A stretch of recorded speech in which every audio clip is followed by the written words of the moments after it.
Lebih 40,000 bahan penganiayaan seksual kanak-kanak atau CSAM dirampas manakala 13 lelaki ditahan dalam serbuan OPIDO di 6 negeri. Operasi bermula tengah malam semalam dijalankan serentak di Selangor, Kuala Lumpur, Pulau Pinang, Perak, Johor dan Terengganu. Saya berpeluang ikut sama dalam serbuan polis di Petaling Jaya. Berikut laporannya. Ketua Polis Negara Tan Sri Razarudin Hussein berkata, suspek ditahan berusia antara 20 hingga 74 tahun.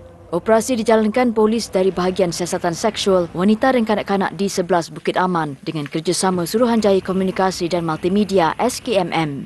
Pidana ingin memastikan bahawa tiada ruang untuk mereka yang mengambil kesempatan terhadap kanak-kanak dan memberi jaminan bahawa setiap usaha akan diambil untuk melindungi generasi muda daripada ancaman jenayah seksual dalam talian. 13 kertas siasatan dibuka atas kesalahan CSAM di bawah Seksyen 10 Akta Kesalahan-Kesalahan Seksual terhadap Kanak-Kanak 2017 dan kesalahan memiliki bahan lucah di bawah Seksyen 292 Kanun Keseksaan. Sementara itu, OPIDO di Selangor mensasarkan kediaman suspek di Petaling Jaya dan Klang. Dalam serbuan rumah di Petaling Jaya, seorang lelaki 40-an ditahan.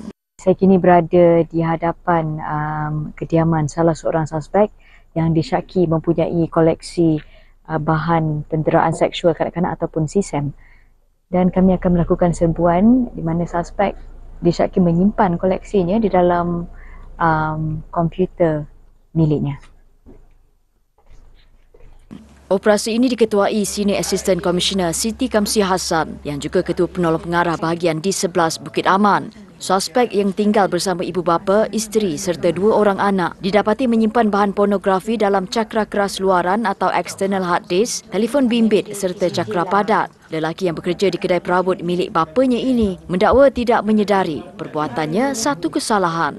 Dalam operasi di kawasan sama, suspek lelaki berusia 39 tahun bersembunyi dalam biliknya lebih 20 minit sebelum berjaya ditahan polis. Suspek tinggal bersama kakak dan ibu. Akhirnya membuka pintu selepas polis mengetuk pintu rumahnya beberapa kali.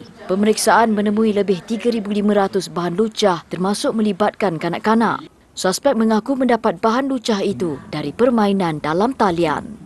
Di Klang pula, suspek 30-an yang ditahan didapati menyimpan bahan pornografi yang dilabelkan bahan lucah kanak-kanak dan rogol.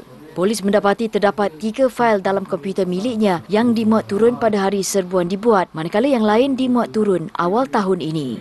Di Wang Semaju Kuala Lumpur pula, seorang pereka bentuk bebas berusia 39 tahun mengaku kesalahannya apabila polis mengetuk pintu rumahnya dan menyatakan tujuan serbuan. Suspek bapa kepada seorang anak tinggal bersama ibu bapanya.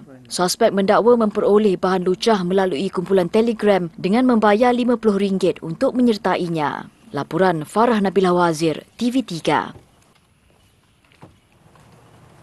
Dalam pada itu, OPIDO juga dijalankan serentak di 4 negeri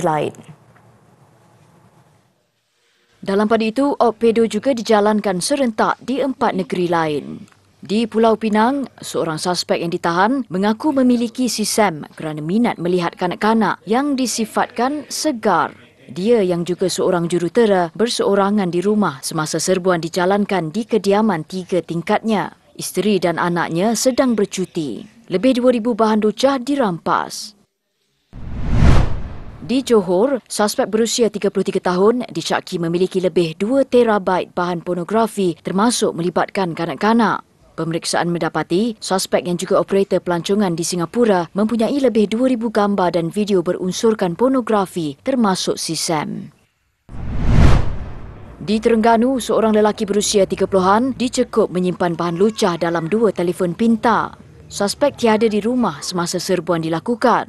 Namun setelah lebih setengah jam, suspek pulang menunggang motosikal. Suspek diberkas dan 2 telefon pintar miliknya dirampas yang mengandungi bahan lucah. Suspek juga dipercayai mengakses laman web pornografi sebelum menyimpan video di telefon pintarnya.